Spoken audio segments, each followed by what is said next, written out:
नमस्कार दोस्तों, स्वागत है आपका मेरे YouTube चैनल पारिवारिक कहानियों में।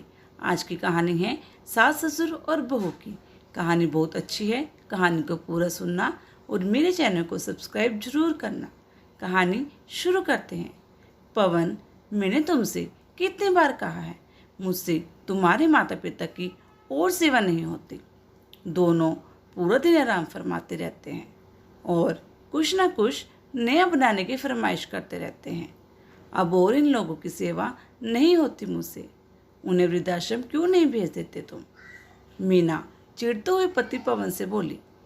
पवन बोला, एक बार ये सारी जायदाद हम दोनों के कब्जे में आने दो, फिर मैं इन्हें वृद्धाश्रम भी भेज दूंगा। वैसे भी दोनों अब बूढ़े हो चुके हैं और कितने दिन ये हमारे साथ अब और बचे कुछ दिन वृद्धाश्रम में निकाल लेंगे। तुम इतना चिढ़ा मत करो, बस एक बार ये सारी जायदाद हमारी हो जाए।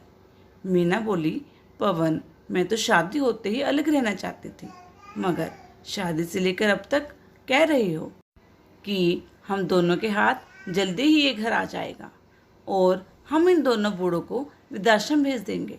मगर तुम अब तक मुझे सिर्फ तुम सुनहरे सपने दिखाते आए हो। न जाने मेरे ये सपने कब पूरे होंगे, कब मैं इस घर के अकेली मालकिन बनकर राज कर पाऊंगी, कब तुम्हारे माता पिता से मुझे छुटकारा मिलेगा। पवन बोला, मैं तुमसे कितनी प्यार करता हूँ मीना, तुम जानते तो हो। तुम्हारी खुशी के लिए मैं कुछ भी करने को तैयार हूँ।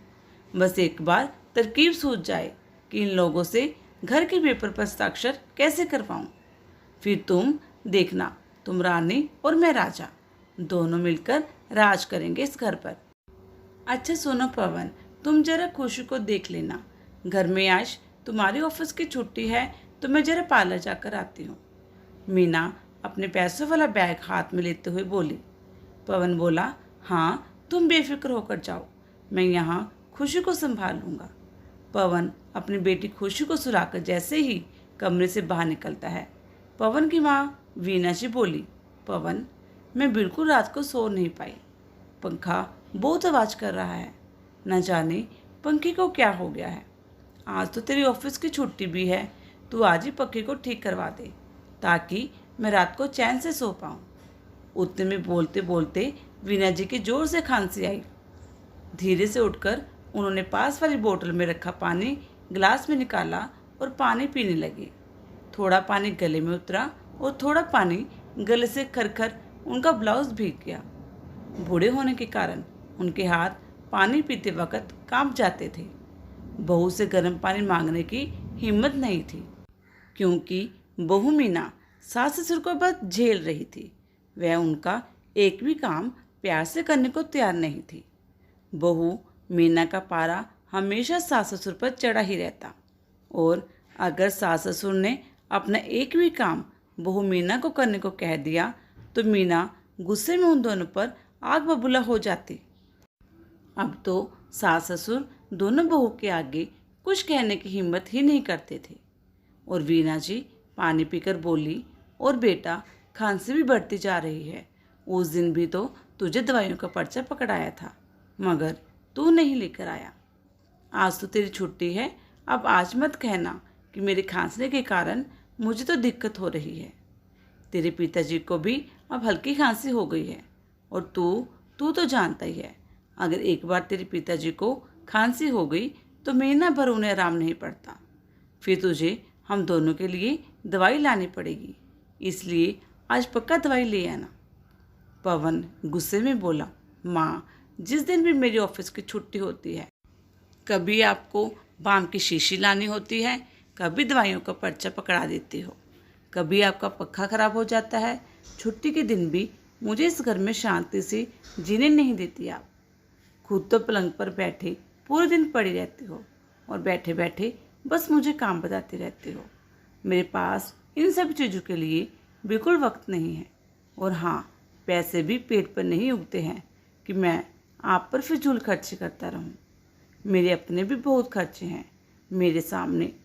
अगर मैं आप लोगों पर ही पैसा खर्चता रहा तो मेरा अपना परिवार कैसे चला पाऊंगा। मेरी बेटी खुशी भी अब बड़ी हो रही है, मुझे उसका लालन पोषण भी करना है अभी, मगर यहाँ तो आप लोगों के आए दिन कुछ ना कुछ फरियाद लगी ही रहती है। आपको और पापा को वैसे भी दिन भर कोई काम नहीं होता। खाओ पियो और आराम करो, बस यही काम है आप दोनों का। मगर मुझे तो छुट्टी के दिन भी नहीं आराम करने देते आप लोग। पास ही सोई वीना जी के पति प्रकाश जी की आँख बेटे की जोर की आवाज़ से खुल जाती है। पहले से बेचारे प्रकाश जी को कम सुनाई देता था, तो वह समझ नहीं पाए कि बेटा क्यों चिल्ला रहा है। कल जानने का प्रयास किए बिना ही वे बेटे पवन को देखकर बोले, पवन, कुछ दिनों से इन चश्मों में मुझे साफ कुछ दिखाई नहीं दे रहा। लगता है चश्मे का नंबर बढ़ गया है। तू आज छुट्टी पर है तो मेरा चश्मे का नंबर दिखवाने के लिए मुझे ले चल, क्योंकि आज कहीं जाकर नंबर चेक होगा तो चश्मा बनने में समय लगेगा। 4-5 दिन अभी और सहना पड़ेगा, तब जाकर नया चश्मा पहन पाऊंगा। कल शाम दोस्तों के संग टहलने भी नहीं जा पाया, क्योंकि चश्मे में से कुछ भी साफ दिखाई नहीं दे पड़ रहा था। कहीं गिर भी न जाऊं, इसलिए मैंने घर पर बैठना ही अच्छा समझा।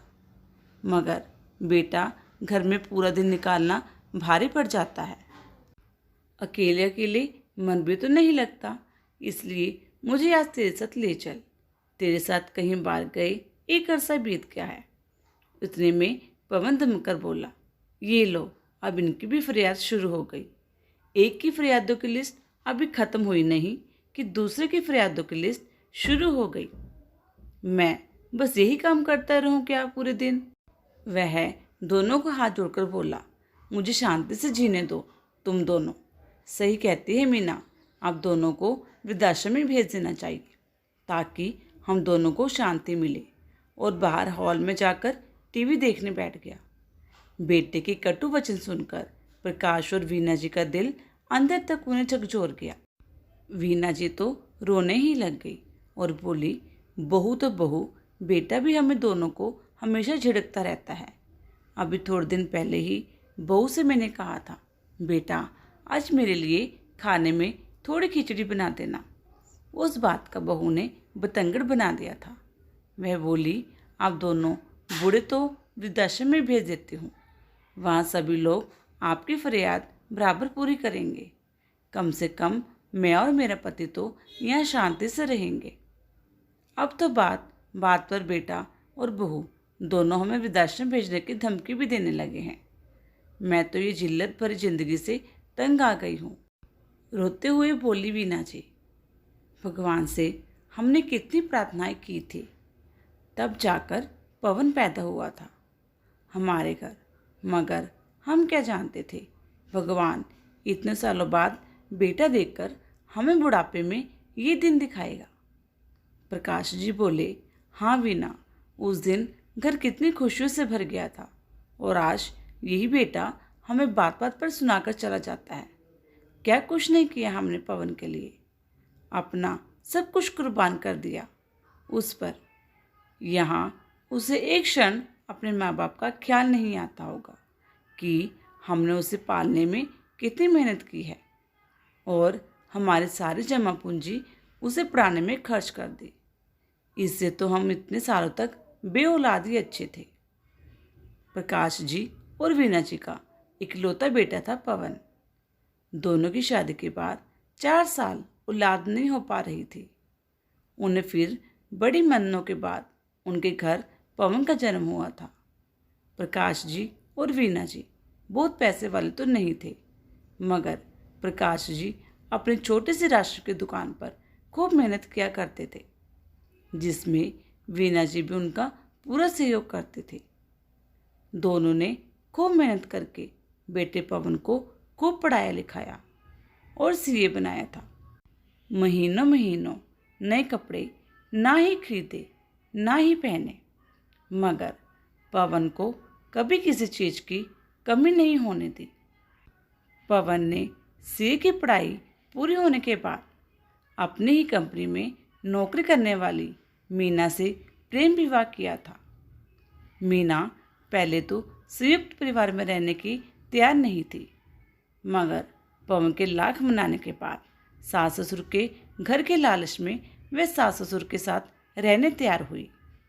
पवन ने मीना को बहुत समझाया कि अगर हम अलग रहेंगे तो हमें किराए के मकान में रहना पड़ेगा, जिससे बेफालतू हमारा ही खर्चा बढ़ेगा।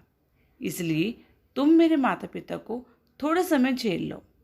पवन और मीना दोनों बूढ़े को जल्द से जल्द वृद्धाश्रम भेजना चाहते थे, मगर घर अभी भी प्रकाश जी के नाम पर था, इसलिए लालच में साथ साथ रह रहे थे। अब तक बेटे बहू को घर अपने नाम पर करने की तरकीब नहीं सूझी थी, इसलिए अपना सारा गुस्सा दोनों वृद्ध पर निकालते रहते। मीना भी आज के ज़माने की आधुनिक लड़की थी, जो पवन के माता पिता की कभी जिद कर ही नहीं पाई। जब देखो मीना उन दोनों पर बिना बात के ही चिल्ला पड़ती, कभी उन्हें अनपढ़ या जाहिल तक कह देती, मगर वे दोनों बेचारे सुनते रहते और सोचते जैसे भी है अपने ही बेटे बहू हैं। ये बात और है कि पवन और मीना इन दोनों को अपना नहीं समझते, बिल्कुल नहीं मानते थे और इन दोनों से जल्दी जल्द पल्ला छुड़ाना चाहते थे। वीना जी को रोते देख प्रकाश जी बोले, आओ वीना, हम भी बाहर बैठकर थोड़ी देर टीवी देख लेते हैं, शायद मन कंठ हल्का हो जाए। और दोनों धीरे धीरे बाहर हॉल में आकर बैठ गए ताकि कुछ देर टीवी देखकर वक्त बिता सके। उतने में पवन के फ़ोन पर पत्नी मीना का फ़ोन आया। पवन बोला, हाँ डार्लिंग, बोलो ना, क्या हुआ। मीना, जो कि अपना ब्यूटी पार्लर में ट्रीटमेंट करवाने गई थी, वह बोली, पवन, जैसे ही मैं ब्यूटी पार्लर से निकली मैंने देखा कि मेरी स्कूटी पंचर हो गई है, तो क्या तुम मुझे लेने आ सकते हो। पवन बोला, हाँ मीना, वैसे भी आज छुट्टी ही है तो मैं आता हूँ, तुम वहीं रुको। बोलकर पवन तैयार होकर पत्नी मीना को लेने निकल पड़ता है। प्रकाश जी और वीना जी सोचे कि बेटे को हमारी दवाइयाँ, चश्मे और पक्का ठीक करवाने का बिल्कुल समय नहीं है, मगर पत्नी को ब्यूटी पार्लर से लाने का समय ही समय है। बीवी का फ़ोन आते ही उसके मुंह से प्यार वाली चाशनी टपकने लगी। प्रकाश बोले, अब अति हो गया है वीना, हम लोग जितना सह रहे हैं, बेटे और बहू हम दोनों को उतना अधिक कष्ट दे रहे हैं। आखिर ये मकान हमारा है, जिसमें ये दोनों हमारे साथ रहते हैं। अब मुझे इन दोनों को ये बताना ही पड़ेगा कि अभी हमारा आत्मसम्मान मरा नहीं है। ये दोनों हमें क्या वृद्धाश्रम भेजेंगे, उससे पहले हम उन्हें इस घर से निकालेंगे। वीना जी भी बेटे बहू से रोज बेइज्जत होकर थक चुकी थी। वह बोली, आप सही कहते हैं, हमने इन दोनों को बहुत मौके दिए ताकि ये लोग शायद सुधर जाएं, मगर अब अति हो गई है। ये दोनों वो हमारा अपमान करने का एक मौका भी नहीं चुकाते। वीना जी को फिर से जोर जोर से खांसी आने लगी। पवन जी दवाइयों का पर्चा लेकर बाहर निकले और मीना जी के लिए दवाइयाँ ले आए। प्रकाश जी को चश्मे में बराबर दिखाई नहीं दे रहा था, मगर मेडिकल वाले भैया ने मदद कर दी थी। पवन और मीना जब घर आए तो सामने का नज़ारा देखकर उनके पाँव से जमीन सरक गई। प्रकाश जी और वीना जी के साथ काले कोट में वकील और 2 पुलिस वाले बैठे दिखाई दे रहे थे, जिन्हें प्रकाश जी ने खुद फ़ोन कर घर बुलाए थे। वह वकील घर के सारे कागजात लेकर बैठा हुआ था और पुलिस वाले आनाकानी करने पर बहू बेटे की खिदमत करने बैठे थे। मीना के घर आने पर वे वकील बोला, आप लोगों पर आपके माता पिता केस करना चाहते हैं। ये दोनों आपको अपनी परी प्रॉपर्टी से बेदखल करना चाहते हैं, इसलिए इन्होंने मुझे यहाँ बुलाया है। पवन और मीना बोले, क्यों पापा, ऐसा क्यों करना चाहते हैं आप। प्रकाश जी बोले, जो बेटा बहू हम दोनों को हमेशा झिड़क कर बात करते हैं, हमें हमेशा बेइज्जत करते हैं और हमारा ध्यान बिल्कुल नहीं रखते हो, ऐसे बेटी बहू के पास हम दोनों को नहीं रहना है और ना ही हमें उनको अपनी प्रॉपर्टी में से कुछ भी देना है। और सबसे बड़ी बात, हमें ही हमारे घर से निकाल कर वृद्धाश्रम भेजना चाहते हैं। मीना को यह सुनकर पहले तो गुस्सा ही आ गया। फिर वह बोली, तुम दोनों कल से ज़्यादा ही जोश में आ गए। खाना पीना तो मैं ही देती हूँ, ये क्या भूल गए आप लोग? सही कह रही है माँ, आपकी बहू ये मालकिन बनने के सपने छोड़िए। मैं आप दोनों का खर्चा उठाता हूँ। ये घर में मैं और मेरी बीवी मिलकर चलाते हैं, इसलिए अब आपकी औकात सिर्फ मेरी पत्नी और बच्चों की आया बनने लायक ही रह गई है। इसलिए ज़्यादा उड़ने की कोशिश मत कीजिए आप दोनों, और इनको यहाँ से रफा दफा करो, वरना अभी तक जो रूखी सूखी मिल रही थी वो भी नहीं मिलने वाली है। बेटे की बातें सुनकर पिताजी ने 2 तमाचे बेटे के गाल पर जड़ दिए। खबरदार, अगर मेरी पत्नी के बारे में एक शब्द भी निकाला, अभी मैं जिंदा हूँ और अपनी पत्नी के मान सम्मान की रक्षा कर सकता हूँ। हमें ऐसी औलाद की जरूरत नहीं है। मीना जी भी बोली, क्या कह रही थी तुम बहू? अरे खाना बनाने वाली 1000 मिल जाएंगी, मगर तुम्हारे जैसे तो अब हमें बिल्कुल नहीं चाहिए। पवन अपने हाथों से सब कुछ जाता हुआ देखकर मीना से बोला, चुप रहो अभी तुम। और अपनी माँ से बोला, माँ, एक माँ तो कभी कुमाता नहीं हो सकती, तुम हमारे साथ ऐसा कैसे कर सकती हो? वीना जी बोली, जब बच्चे कपूत निकल जाएं तो माता को भी कुमाता बनना पड़ता है। तुम दोनों ने क्या सोचा, हम बूढ़े हो गए हैं तो हमें कचरे की तरह किनारे कर दोगे? मगर हमारे अंदर का ज़मीर अभी जिंदा है।